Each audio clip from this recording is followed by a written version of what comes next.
The aroma of freshly ground coffee mixed with expensive perfumes, caramelized notes of desserts and almost imperceptible taste of fear, which Grace Linford felt in the air, but could not explain. The room was the familiar silence of subdued conversation, muffled laughter and clinking glasses. The light flickered softly on the walls, reflecting off the silver panels, and outside the windows of the Vellum restaurant was a panorama of evening San Francisco, whose hills seemed to breathe in time with her thoughts. She carried the tray with a flawless expression on her face, a calmness honed to automaticity by 3 years.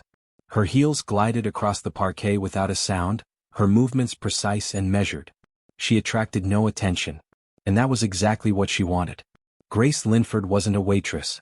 She played a role, rehearsing it day after day, like an actress in a play where the room was full of predators in business suits. She had degrees, fortunes, and a past that no one here suspected. Exactly 6 years ago in Hong Kong, at a dinner table decorated with orchids, her father Raymond Linford, founder of Linford Shipping and a poker-faced philanthropist, had been murdered. The murder was never investigated, and the press release about the accident disappeared 2 days later. Then, as a 20-year-old student with a belated rebellion in her blood, she'd heard real fear for the first time. And the sound of a body thudding against marble, transmitted through the penthouse security system she'd accidentally opened on her tablet. She heard every word, every step. And her father's last phrases, addressed not to the killers but to the camera directly to her: "Don't take revenge. Die right or live smart." She chose the latter. 6 years have passed since then. 6 years, 2 continents, 3 fake names, and endless nights with her laptop plotting schemes, collecting data, tracking accounts. At some point she realized that revenge no longer drove her. She was driven by cold, steady calculation. And it was he who had brought her to this restaurant, disguised as a humble waitress with colorless makeup and a learned smile. At table number 9 was him, Ethan Mercer. One of the key figures in American cybersecurity, founder of Mercer Corp., a company that had long been of interest to the people behind the Crimson Phoenix Group logo. It was they who, under the guise of an Asian fund, had invested in dozens of startups, taking over entire sectors. They were the ones who met with her father the week before he died. And now one of America's most powerful businessmen was having lunch with 2 strange men, studying a clipboard. There's business interest on his face but tension in his eyes. He doesn't yet know he's part of someone else's plan. And Grace already knew this plan wasn't theirs. She had to intervene. She walked over to table 9, set down her glasses and stooped low as if fixing a fallen napkin. At the same time, her fingers deftly taped a tiny device, the size of a fingernail, without external power, operating on infrared transmission under the edge of the tabletop. The device activated from the vibration of speech and transmitted the signal directly to her encrypted receiver in the back office. The entire operation took less than 2 seconds. Returning to the counter, she glimpsed their faces. One of the men said something in Chinese. Grace didn't catch the whole thing, only the ending: first control, then elimination. Her heart clenched, but she kept her expression. It wasn't the first time she had heard such words. A scene from the past popped into her mind: how her father sat in his office, how 3 men in business suits appeared behind him, how one of them spoke the same words in Mandarin. Back then she'd been defenseless. Today she wasn't. In the staff room, her tablet caught a signal. She put on the earpiece and listened. The voices sounded muffled but clear. A man with a British accent mentioned a contract to transfer encryption technology. Another, with a distinctive Beijing pronunciation, said, "Mercer has not yet realized that he has become our hostage. Once the contract is signed, he will be eliminated." Grace closed her eyes. It was happening all over again. Everything was following the same script. Only now maybe she had a chance to change it. The smell of coffee changed to the metallic tang of anxiety. She was no longer the girl who listened to death on her headphones and could do nothing. Now she listened to safe. Now she was the beginning of someone else's end. The wine for this evening was kept in a separate wine cabinet, a rare Bourgogne from the chef's private collection. At the Vellum restaurant, details were treated like diplomacy. Everything had to look impeccable. But the cellar beneath the restaurant, a small concrete room that looked more like a bunker than a wine room, was not being used today for tastings. The walls muffled sound, the ventilation was self-contained, and the entrance was controlled by a separate system. Grace knew this because she herself had helped pull a hidden camera in there a few months ago under the guise of installing an air conditioning system. No one asked too many questions if you looked like an obliging waitress with a quiet voice and perfect posture. She walked into the room with a bottle of wine in hand as if on schedule. On a table covered with a white tablecloth were 2 clipboards, 3 leather folders, and a stack of business cards embossed Aurora Capital Partners. All 3 guests were dressed in dark suits that didn't immediately reveal their true origins.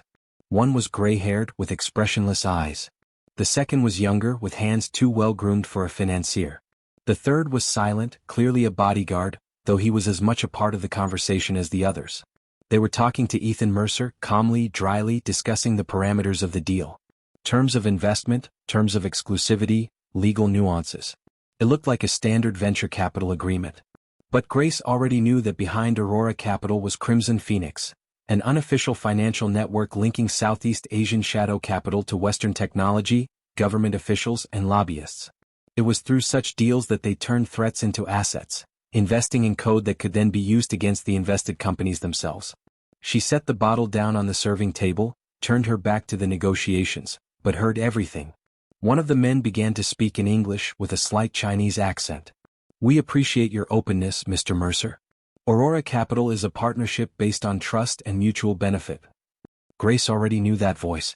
He was listed in her file as Vincent Zhao, the Phoenix Outer Circle representative in charge of softening targets. He spoke in Chinese, apparently deciding that no one in the room but his own would understand him. She caught the phrases, "After signing, a week at most. Make sure everything is signed. We'll do the rest ourselves." Ethan, not knowing the language, nodded politely. It was a courtesy, he thought. In reality, it was his death sentence. Grace came closer, carrying a bottle and 3 glasses. She leaned across the table and began pouring the wine. In doing so, her voice was almost a whisper, but distinct enough for every Chinese in the room to hear. She said 3 words, "He knows everything." The moment that had lasted a second seemed like an eternity. The air in the room thickened, the words frozen in the air like bullet smoke. Vincent pulled away from the tablet and looked at her with an expression that was a mixture of disbelief, rage, and fear.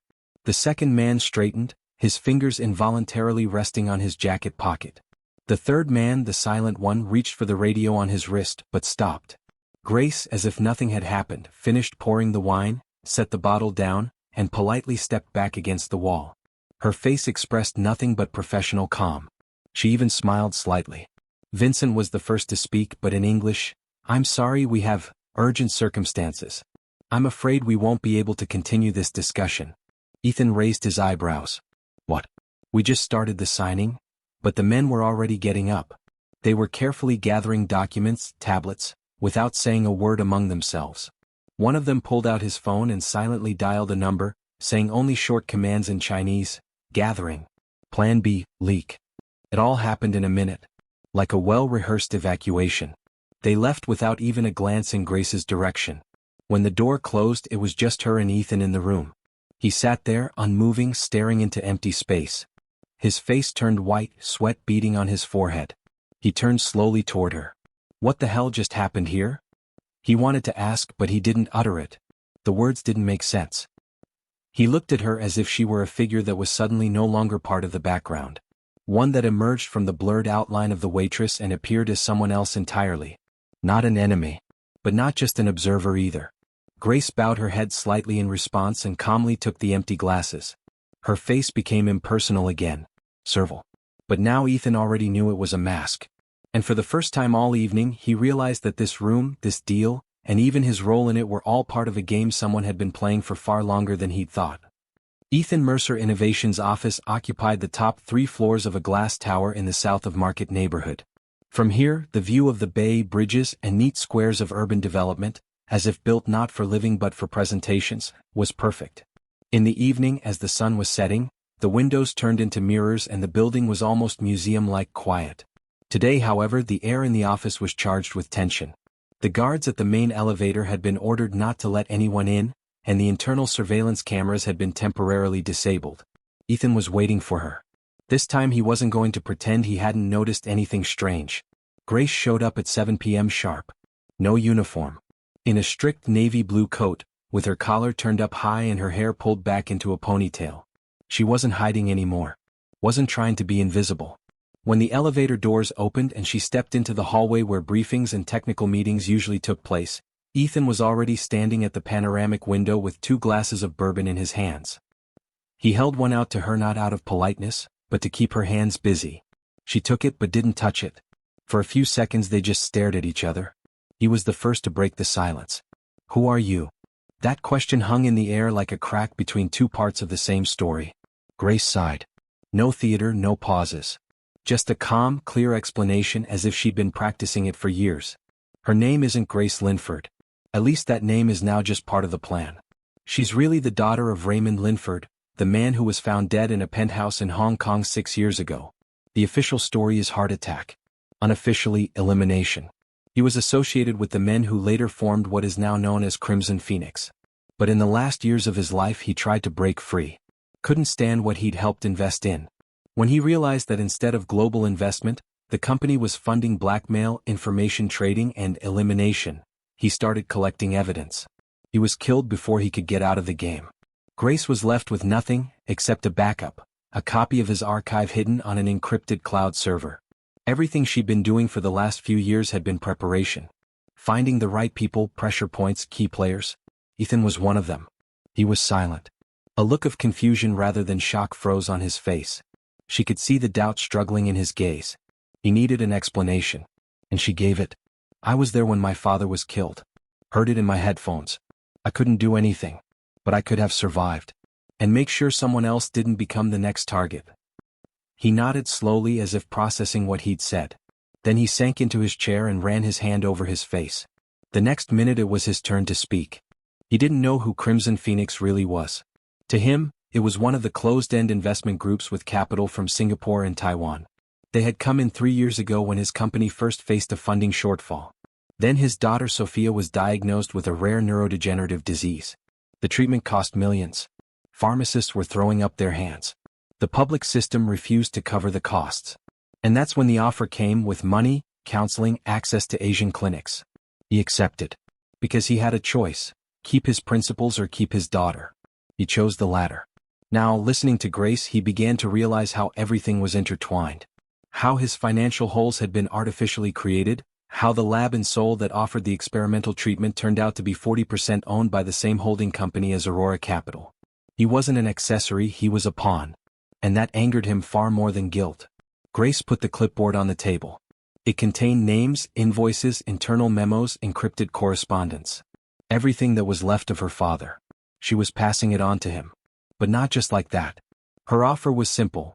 He would use his connections in the Pentagon and the Information Security Committees to launch an internal investigation. She would provide the materials, the logistics, explain the scheme. He would become the face of the initiative. The man who brought the criminal network into the light. She would remain in the shadows as always. They both realized this wasn't just a business alliance. It was too personal. Too much already seen in each other. Ethan suddenly realized he no longer saw her as that waitress at the Vellum. Or even as an agent. She had become someone who shared his vulnerability. Grace, for her part, felt for the first time in years that she wasn't alone. That someone not only heard her, but was willing to move forward with her. As she rose to leave, he held her gaze. Didn't say a word. But he didn't need to say more. Something between them had begun. Not as a weakness. But as a weapon they could become for each other. The room window was ajar, the curtains swaying in the breeze, and at first glance everything seemed fine. The soft whirring of the machines, the pulse monitor, the dim light of the night shift. But when Ethan ran inside, clutching the cup of coffee he'd bought downstairs, his heart stopped. The bed was empty. The monitors were unplugged. Wires neatly coiled like after a discharge. But there was no discharge. The only thing left on the nightstand was Sophia's teddy bear, the same one she'd cuddled since she was a little girl. It stood exactly in the center as if someone had put it there as a marker. The doctor in the corridor just spread his hands. No one saw anything. The cameras weren't working that night for some reason. The nurse who was on floor duty suddenly went home because of a migraine attack. The transfer papers are fake but high quality. No one could explain how a 12-year-old girl disappeared from a secure hospital, straight from a room with 24-hour biometrics-only access. Ethan sank down on the bench outside the reception desk and cradled his head in his hands. Everything he'd feared had come true. His most vulnerable point had been used as bait. 40 minutes later, a message arrived on his phone. No number. Just text. Bring Grace Linford. Alameda Naval Yard. Midnight. Alone. The girl will get treatment. Or not. Your choice. Ethan handed the phone to Grace without words. She read it without changing her face. just sat next to her and was silent for a long time. Then she said she was ready. The plan began to take shape quickly but discreetly. Grace proposed a deal. She would give Crimson Phoenix access to some of the stolen funds, the ones that remained untouched in frozen offshore accounts registered in her father's name. There lay millions that belonged to the entity itself, money she had tracked but not yet touched. It was her last card, one she didn't expect to bet on until the end of the entire operation. Now she had no choice. If they believed they could get theirs back, maybe they'd give Sophia a chance. Maybe they wouldn't kill her right away. Ethan didn't believe. He said it plainly. They're not going to let the girl go. They're not going to negotiate. They want revenge, control, a show of force. He looked at Grace as if she were someone he trusted and someone he was now afraid of losing. But he also knew he couldn't refuse. This isn't business. This is war. And in it, hostages don't survive diplomacy. The preparations took 8 hours. There were people involved that Grace spoke of in whispers. People who didn't wear uniforms but had access to satellite intelligence and legal loopholes. People who had been watching Phoenix for years without being able to get close. Now there was a chance. Grace had a plan, not a frontal assault, but a covert operation. Plant control beacons, activate tracking systems, provide cover. Their goal wasn't to wipe them all out. Just bring it into the light. Lock in the threat. Save Sophia. Almeida, a former naval base, was the perfect place to meet. An old wharf surrounded by warehouses with remnants of hangars and tunnels. Around it are abandoned container yards and rusty forklifts. Far out of sight, but close enough to the water for a ship to approach in minutes. This was how Phoenix liked to operate, on the edge of jurisdictions, between federal and no man's land. Grace changed into simple dark clothes, her hair hidden under her hood. The same look Ethan remembered in the office returned to her eyes, focused, detached, cold. Not a woman, not a waitress, not an heiress. A tool. She handed him a flash drive just in case she didn't come back. It had names, schematics, connections. Anything that could destroy Phoenix. But only if you put it in the right hands. Near midnight they moved out. Grace alone as requested. Ethan stayed with the surveillance team, hidden in the containers and on the warehouse roof. Radio signals checked. Cameras set up. Drones at the ready. All they had to do was wait. At 11:58 p.m., a boat pulled up to the dock. Black, unmarked. 3 men got out. One of them was holding the child's hand. Sophia walked slowly as if she were asleep. Probably sedated. Maybe out of fear. Grace took a step forward, but she didn't run. She had only one chance, not to break. Not to let them sense her weakness. She knew that the war didn't start the moment the first shot was fired. It's when you first stop seeing someone as a target and start seeing them as a life you want to save. Through the steel beams of the roof, the hangar hummed in the wind, smelling of salt, rust, and tension. The old spotlights along the wall flickered as if someone inside had been tinkering with the wiring. In the middle of the concrete space stood 3 men in black cloaks and 1 girl with a blindfold. Sophia was shivering despite her warm jacket. One of the men held her by the shoulder, another clutched a briefcase they believed contained access to millions. Grace came within the designated distance, stopped and slowly raised her hands, demonstrating that she was unarmed. Everything that happened in the hangar was being recorded. Miniature cameras embedded in the buttons transmitted the picture to hidden surveillance vans outside the perimeter. Ethan watched in his earpiece, every muscle in his body tensed. He knew they were walking the line. The lead negotiator, the one who called himself Laurent, spoke first. Grace listened to his tortured threats, demands, conditions. She silently pulled out the flash drive, placed it carefully on the drawer. Then she spoke herself. But not in the way he'd expected. Not frightened, not submissive. Calmly. As if she were reading the ending of a play written long ago. She knew this was the moment of truth. She said she knew who he really was. And who they all are. And that she knew far more than she had ever revealed. And that the money they want back is only a small part of it. Because the real threat to them isn't the account balance, it's the truth they've been hiding. And then she said it. Straightforward, without pause. Her father wasn't just a victim. He was the architect of Crimson Phoenix. A man who had created a system where capital moved through shadowy channels, where governments were bought cheaper than stock market stakes, where information was worth more than oil. But in the last years of his life he realized he had created a monster. He tried to shut down operations, burn bridges, destroy evidence. But he couldn't. Everything he couldn't complete went to her. Not as a will, as guilt.